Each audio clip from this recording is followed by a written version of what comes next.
ప్రేమ పాట పాడేదనని ఒక పాట రాశారు. అది ఏ సందర్భంలో రాశారు? అది ఒకసారి పాడి వినిపించండి. దేవుడు ప్రేమని నేను అనుభవించాను కదండి. వ్యక్తిగతంగా నన్ను ప్రేమించమని అడిగాను. మొదటి ప్రార్థన అదే అండి. అప్పటి నుంచి ఇప్పటి వరకు అలా ప్రేమిస్తానే ఉన్నారండి. ఓకే అండి. నా కళ్ళుకి నాకే ఆశ్చర్యంగా ఉంటుందండి.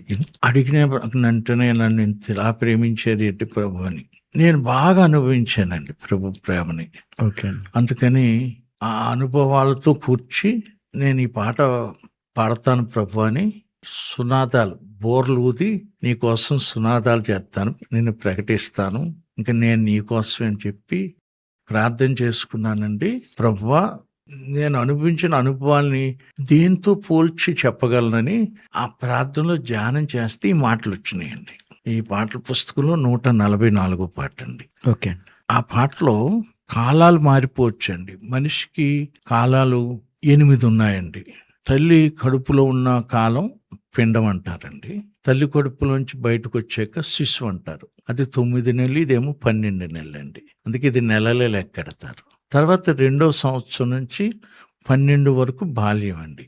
ఇవన్నీ ప్రసంగిలో ఉన్నాయండి. ఓకే. తర్వాత కౌమారం అండి 13 నుంచి, అంటే టీనేజ్ అండి 13 నుంచి 19 వరకు. తర్వాత యవ్వనం అండి 20 నుంచి 40 వరకు యవ్వనమే అండి. ఓకే అండి. 40 దాటితే నడిప్రాయం అండి. మనిషికి ఇంక బరువులన్నీ మీద పడతాయి. ఆ నడిప్రాయం 60 వరకు అండి. ఓకే అండి. 60 నుంచి 80 వరకు వృద్ధాప్యం అండి. తర్వాత 80 దాటేసి బతికాడు అనుకోండి, బహువృద్ధుడండి. అయితే ఒక కాలంలో ఒక్కొక్కరు ప్రేమిస్తారండి. బాల్యంలో ఉన్నప్పుడు తల్లిదండ్రులు బాగా ప్రేమిస్తారు, యవ్వనంలోకి వచ్చేటప్పటికి భార్యలు ప్రేమిస్తారు. కానీ అన్ని కాలాల్లో ప్రేమించేవాడు యేసుప్రభు ఒక్కడండి. నేను ఈ వయసులోకి వచ్చే కూడా అలాగే ప్రేమిస్తున్నారండి. ఇది కాలాలు మారుతాయి కానీ ఆయన ప్రేమ మారదు.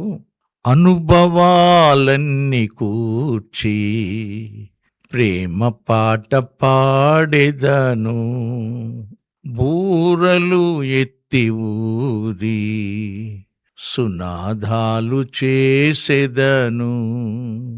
అనుభవాలన్నీ కూర్చి ప్రేమ పాట పాడేదను, బూరలు ఎత్తి ఊది సునాదాలు చేసేదను. యేసురాజా,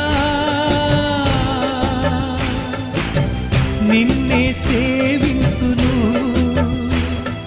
ప్రేమ రోజా